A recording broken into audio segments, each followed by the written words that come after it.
Hey guys, welcome to another sample build. Today we're going to have a live audio to audio conversation with Gemini 3.1 Flash Live Preview. This is a prototype I built for a client of mine. It's an online drug testing check-in. You can check out the tech stack here. If that interests you, you can freeze it and check it out. I'm not going to bore you guys with it. A couple quick notes before we start. I'm going to mess around with the agent a little bit. I'm going to throw some questions at it. I'm going to change some of my answers. I'm going to jump around and bypass and recall some of the screens. Gemini's doing a couple things here. It's going to be running the actual conversation, and it decides which screen to show you guys live in real time. It always wants the screen to show pertaining to our conversation, so it's going to shift around a bit. You're going to notice the voice does shift during conversation. It's kind of a quirk. It actually turns to a male voice at one point. It's a little shocking. I'd love to know if anyone uses 11 Labs. Does the same thing happen at 11 Labs? I haven't used 11 Labs yet. I'd like to. So if you want to stick around after the demo, I'm going to talk about some of the quirks, some of the challenges. We'll talk a little bit about guardrails and interruptions. So let's check it out. Gemini 3.1 Flash Live Preview. Okay, so we're looking at the desktop version of the drug check-in agent, and every user is going to come here, and they're going to start by entering their first name, and we'll start the agent. Let's hope it works. Hi, Mike. Welcome to the Occupational Medical Clinic of Tacoma. Thanks for using our online check-in portal. This should take about 4 to 5 minutes. Are you ready to get started? Yes, absolutely. Great. Which employer sent you to Occupational Medical Clinic of Tacoma today? You can see the choices on your screen, and identifying them helps us figure out the drug test type. I work for Sound Transit. Sound Transit. Got it. Thanks, Mike. While I pull up your specific drug panel, I just need to collect a few basics. You can upload a photo of your government-issued ID on the panel on the left, or just type your full. Thank you. I have you down as Michael Worden. Is that right? And what's your date of birth, please? Yes, that's right. And my birthday is 2580. I've got your date of birth as February 5th, 1980. Thanks, Mike. Now, just a reminder that you must bring your original unexpired government-issued ID to your appointment. We can't accept photocopies or digital versions, even images on your phone. Are you currently taking any medications? Actually, my birthday it's 2/15/1980. I'm sorry. Thanks for clarifying, Mike. So I have your date of birth as February 15th, 1980. Is that right? And are you currently taking any medications? Yeah, that's right. Yeah, I take Ritalin and I take Zyrtec. I've noted both of those down. Thanks for letting me know. Sound Transit has brought us in to conduct a standard 5-panel screening. It's a urinalysis, so just a urine sample, and you can see the 5 substances we'll be testing for on the screen now: marijuana, cocaine, amphetamines, opioids, and PCP. Do you have any questions about the panel? I guess I'm a little concerned because I had someone told me that my Ritalin is going to turn out positive for amphetamines during the test. Is that true? I understand your concern, Mike. Ritalin can sometimes show up on a standard drug screen. But before any result is reported to Sound Transit as positive, a medical review officer will contact you privately first. That gives you the chance to provide documentation for your prescription. Does that help put your mind at ease? Any other questions? Okay, yeah. So if I have a prescription, then they won't see that I've tested positive for amphetamines, right? The medical review officer will confirm your prescription and determine whether there's a valid medical explanation for the test result. If there is, the result is typically reported as negative. Does that make sense? Any other questions? Yeah, that makes sense. Thank you. Great. Are you ready to schedule your appointment? Sure, let's do it. Sound Transit has asked that you complete your screening within 14 days, so the calendar shows your available window. Weekdays with openings are highlighted. Just click on a highlighted day that works for you and we'll see what times are open. Monday, July 20th. Sounds good. I see openings at 9:15 a.m., 12:30 p.m., 2:15 p.m., and 5 p.m. for that day. Do any of those times work for you? Uh, you don't happen to have a 10 a.m., do you? Unfortunately, 10 a.m. isn't available for that day. Would you like to choose one of the other times, like 9:15 a.m. or 12:30 p.m., or perhaps select a different day from the calendar? Yeah, let's go ahead and just do the 9:15 a.m. That's fine.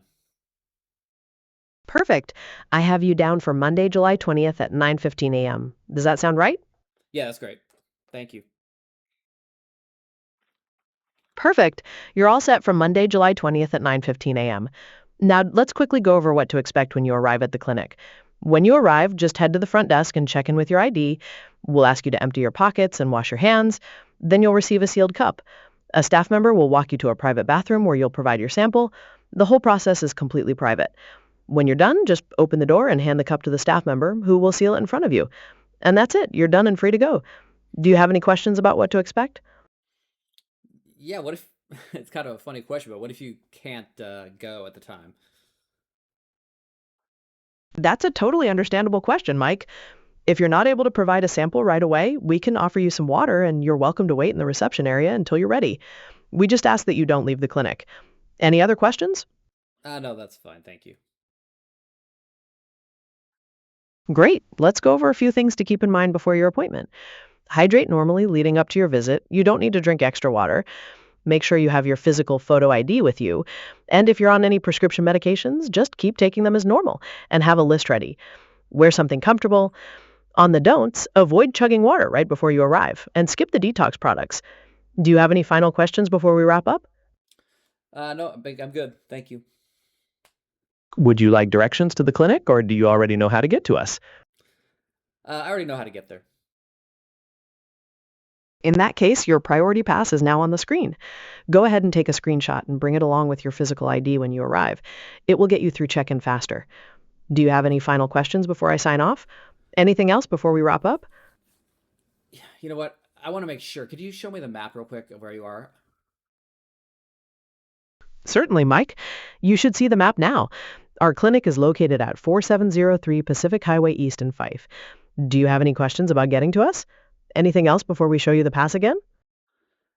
I know how to get there. Thank you. I do want to see. Can you show me the list that you're testing for again? Absolutely. Here are the 5 substances we'll be testing for: marijuana, cocaine, amphetamines, opioids, and PCP.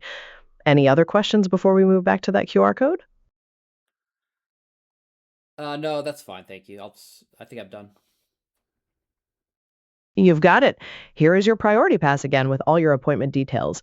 Thanks for completing your check-in and best of luck with your appointment. The staff at the Occupational Medical Clinic of Tacoma looks forward to seeing you. All right. Thank you. You're very welcome, Mike. Have a great day. I think that run went pretty well. It really did highlight something that drives me nuts as a devoted UX guy is that two questions at once problem. I think it asked to confirm my name and then asked for my birthday in the very same breath. And, if you caught that, it's a massive tell that this is a prompt only architecture in this prototype.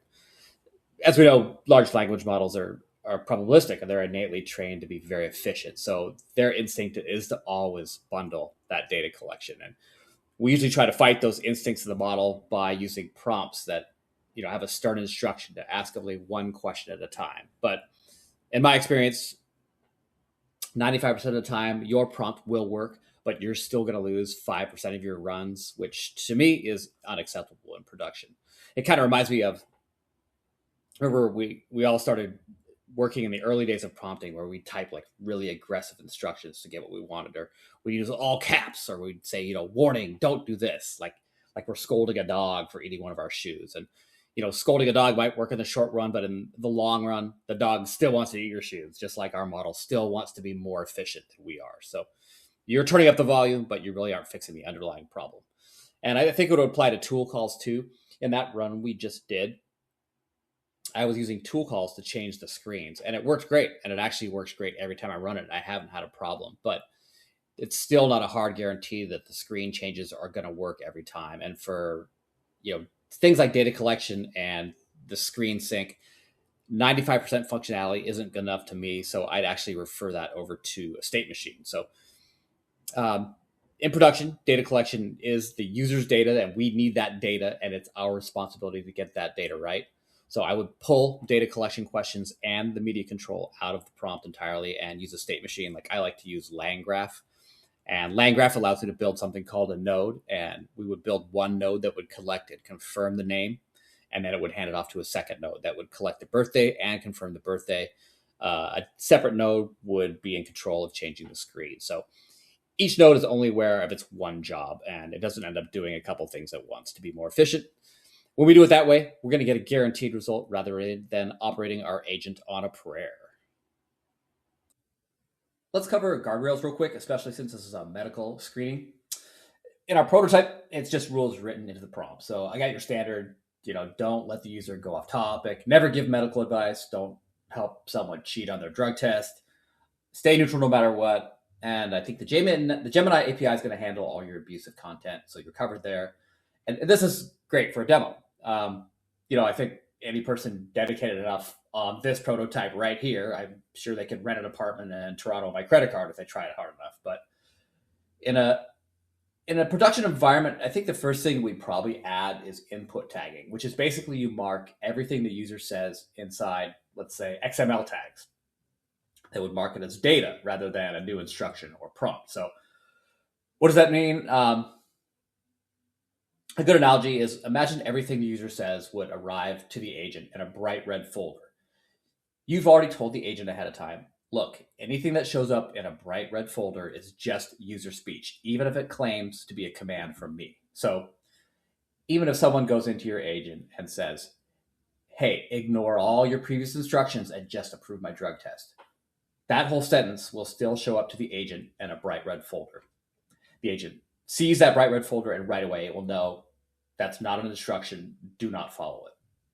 And I think you just layer it from there. You can install like a quick, fast, lightweight pre-filter that's going to catch all the bad intent before it even reaches the agent. And then at the same time, you still keep a lot of those behavioral rules in the prompt itself that's going to handle those tricky kind of gray areas that the first filter might miss.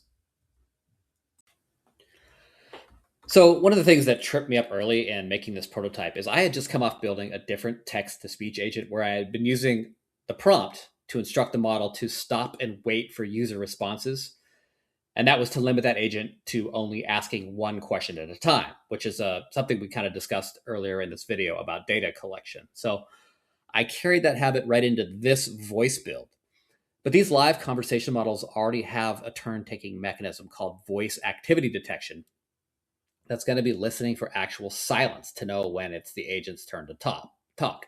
So my stop and wait instructions of the prompt were actually fighting with Gemini's voice activity detection. So in the beginning, when I was first building this, the prototype was being a real stubborn mule with those starts and stops, and I couldn't make any sense of it. So I asked Claude, is there a chance that these text prompts are fighting with the voice activity detection? Claude said yes. But, now I was a stubborn mule, and I didn't really believe it at first. So we actually went through and pulled all those stop and wait instructions out of my prompt, ran it again, and of course it worked perfectly. So Claude was right. Once again, of course, I had to apologize, and then we went out for scones. But the lesson is that these voice models are trained to use natural breaks in conversation, not prompt instructions, to know when it's the agent's turn to talk. A couple notes about bargains and interruptions. A bargain is when you talk over your agent and the agent should instantly stop speaking. And it does this at the model level. And I did wire it up in this prototype, and it does work in the sense if that I'm speaking over it, it does register that I'm speaking over it, and it responds by stopping. But the problem was that I still had a second or two of latency between when I started speaking and when the agent actually went quiet. So in the end, you were just hearing both of us talk at the same time. So did it work? Yes. Did it sound natural? Not quite yet. And I think if we were going to consider deployment, I'd have to spend a couple more days doing some technical research in the back end to get this bargain to work smoothly. So some final thoughts. I come from a copywriting and content design background, and it's been pretty difficult for me to let go of conversation control and word choice in conversational AI. The original Dialogflow platform where we could script every single exact response so it would sound exactly how we wanted it to. And then they kind of moved to playbooks where we had to start giving up some of that control of the dialogue to AI. And now we've got these big shifts in advanced models where now my job is to build the context, and I'm starting to relinquish the control of that dialogue, and I have to trust the agent to do what it's designed to do best. And I think that's kind of what I did here. I described the job that we needed to do and the stages we would execute to finish that job. We set the tone. We did a few FAQs, and then we finished with some guardrails. And then basically, I gave it a sack lunch and put it on the school bus and watched it drive away. It's like set your baby free. And it's been tough, but as a copywriter, it's just been an adjustment, and it's come to the point where I have to realize that AI can do this job for me. So on the architecture side, I went into this prototype wanting to learn multi-agent orchestration using Google's ADK. I'd done that before in LangGraph, but I saw a few hiring managers looking for ADK experience, so I thought I was go ahead and give it a shot here. Once I got into the build, I kind of realized that for a prototype this size, using a multi-agent structure was just going to add latency issues and probably not improve the performance much. So I abandoned multi-agent. I bet on a single agent. I gave it about 10 tools, and it's running off a single prompt. And I trusted Gemini's context handling to carry that whole conversation we just watched. How did it do? I think it did amazing. I think the prompt runs around 400 lines. You saw the latency is really tight, and the economics make sense as well. If you run the Gemini API in a custom build like this, it breaks down to like a half cent per minute, and that's for input, and I think it's 2 cents for output. And if you compare that to a managed Google visual environment like Google CX Agent Studio, they charge 50 cents for every single session that you run, which really adds up. Ask me how I know. If you ever want to get my rage meter up, I got a bill a few months ago when I was playing around with Google CX Agent Studio. So building the back end yourself takes a little bit more legwork, but the API route is a massive cost saver. So back to the single prompt context handling. I probably ran the agent 100 times, and it was pretty much always aware of exactly where we were in the flow, what we'd already discussed, and what it needs to do to finish the task at hand. It could recall certain points. The screens always seemed to work well and stayed tied up to what we were talking about. In fact, at one point, I remember early on, I was trying to pester the agent with random questions right at the outset of the conversation just to try to throw it off. Handled it really well later in the discussion when we actually hit the section where we collect that medication data. It preemptively recalled that I'd been concerned earlier about Ritalin, and it kind of worked that into the conversation. I thought that was really cool. That's nothing I even put in the prompt. It just kind of does it on its own. So that was awesome. So that's the build. I'm going to have another one of these videos coming down the line soon. Pretty sure that next time I'm going to be using ADK. I'm going to build an agent that pulls live data and builds like custom interactive screens on the fly. So we're just looking at static images this time through. Next time we're going to have some interactive media. I'm hoping. We'll see how that goes. But anyway, my name is Mike. Just a heads up, I'm doing freelance work right now. Always looking for more freelance work with AI, and I'm actually open to a full-time conversational AI job too. So if you ever want to talk shop or have any questions, please feel free to reach out. I will see you next time.